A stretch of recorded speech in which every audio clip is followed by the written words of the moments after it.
Hello guys, welcome to my YouTube channel. आज हमारे पास किटी की सर्वो मोटर आई है। इसे हम इंडस्ट्रियल स्विंग मशीन में यूज करते हैं। इसमें कुछ एरर होते हैं जो हमारी मोटर को नहीं चलने देते और कुछ कंपोनेंट ऐसे हैं जिनकी वैल्यू भी अच्छी आती है बट उसके बाद भी हमारी मोटर वर्क नहीं कर पाती। तो आज हम इसके बारे में बताएंगे, इसके बारे में जो रीसेट होता है वो भी बताएंगे।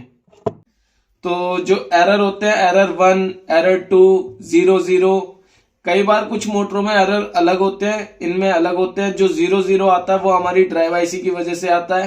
एरर 1, एरर 2 कभी इस आईसी की वजह से आ जाता है। सीपीयू कभी कभी जो हमारा जो रिले होती है वो आवाज करती है टिक टिक टिक टिक करके। कभी कभार हमारी पावर आईसी जो है वो शॉर्टिंग होती है, या फिर वो हमारा सीपीयू की वजह से भी आ सकता है। हमारी आईजीबीटी भी शॉर्टिंग निकल सकती है। मेरे पास ये जो आई थी इसमें 0 आ रहा था, हमने ड्राइव आईसी चेंज कर दी। पहले हमने जो लगा के देखी थी उसमें वैल्यू हमारी ओके आ रही थी, बट मोटर हमारी वर्क नहीं कर रही थी, फिर भी 0 दिखा रहा था। हमने दूसरी आईसी लगाई, लगा के हमने चेक किया तो हमारा चल गया। बट उसके लिए मैंने एक बार रीसेट करने की कोशिश की, तो मैं आपको रीसेट भी बताऊंगा रीसेट कैसे करते हैं। अभी बोर्ड फिलहाल मैंने खोल रखा था तो इसलिए मेरे को आपको ये सब बताना जरूरी था। ये वाली जो आईसी होती है ये एरर 1, एरर 2, ये वाली आईसी एरर 1 के लिए भी आती है। सो सबसे पहले हमें यही चेक करनी है कि ये हमारी चेक करने के बाद एरर 1 जो है वो क्लियर होता है या नहीं होता है। नेक्स्ट हमारा ये आईसी रहेगी, आप इसको भी एक बार चेक कर लेना। डायोड आपके ओके होने चाहिए। ये आपके कैपेसिटर जो है, कैपेसिटर की वैल्यू आप ड्राइव आईसी की जो वैल्यू होती है वो आपको कैपेसिटर ये कंफर्म कर दें कि हमारी ड्राइव आईसी वैल्यू ओके है और नहीं है। नेक्स्ट जो इसका जो सीपीयू है, सीपीयू जो प्रोग्रामर होता है वो कभी कभार करप्ट हो जाता है, तो जो पावर होती है वो अप डाउन होती है, जिसकी वजह से हमारी रिले जो है टिक टिक करके आवाज करने लगती है। बाकी मैं आपको इसके बारे में रीसेट का जो ऑप्शन है मैं रीसेट भी बता दूंगा। मैं अभी इसको फिक्स करता हूँ। तो गाइस हमारी मोटर जो है हमने पैक कर चुके हैं।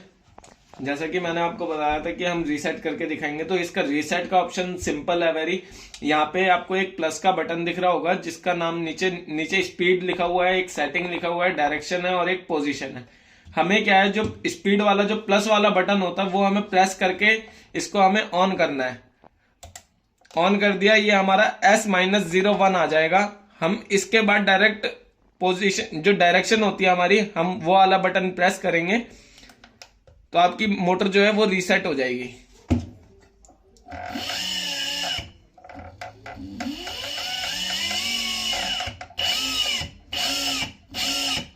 और मैं इसके बारे में भी आपको कुछ बताना चाहता हूं। अक्सर क्या होता है, जो हमारे ऑपरेटर होते हैं ना वो स्पीड बढ़ाने के चक्कर में कभी कभार पैरामीटर में घुस जाते हैं, तो हमारी मोटर जो है शॉर्ट हो जाती है। जो प्रोग्राम होते हैं वो उसके कैंसिल होने लग जाते हैं, तो उनकी वजह से कभी कभार एरर आ जाता है। तो मैं आपको सेटिंग बताता हूं इसकी। हम सेटिंग का बटन दबाएंगे तो हमारी जो स्पीड है नॉर्मल माइनस और प्लस होती रहेगी। बाकी जो हमें करना होता है, हम सेटिंग को दबा के रखेंगे।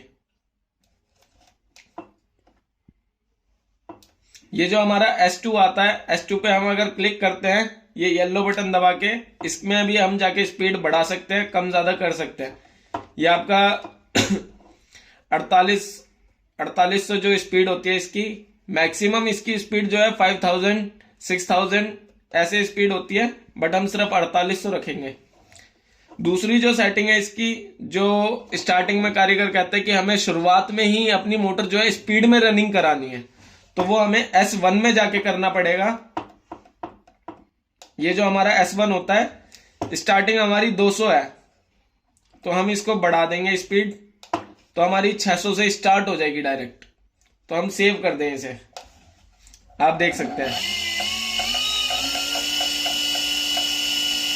ये इसकी फुल स्पीड है 4800। हमने जो स्पीड बढ़ाई थी, अगर हमें कम करनी है तो हम डायरेक्ट भी दबा सकते हैं, डायरेक्ट कम भी हो जाएगी। पैरामीटर में भी जाके कम हो सकती है, बट पैरामीटर में जाने की जरूरत नहीं पड़ती, हम डायरेक्ट बटन दबा सकते हैं। बट वो कारीगर क्या करते हैं, वो हमारी इधर उधर से बटन दबा के, वो जो हमारा प्रोग्रामर होता है वो शॉर्टिंग हो जाता है, वो करप्ट हो जाता है प्रोग्राम। ये हमारी लास्ट 3800 की स्पीड पे चल रही है। हमें डायरेक्शन चेंज करनी है, तो हम E की जगह यहाँ पे P लिखा आ जाएगा। अभी ये हमारी डायरेक्शन जो है अब ओवरलॉक पे हो गई है।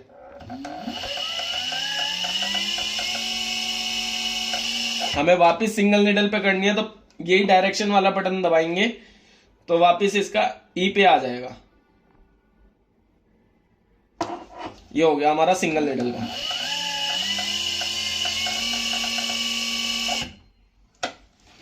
Thanks for watching. आपको इस सर्वो मोटर के बारे में और कोई जानकारी चाहिए हो तो प्लीज मेरे को कमेंट करिएगा एंड लाइक एंड सब्सक्राइब जरूर करना।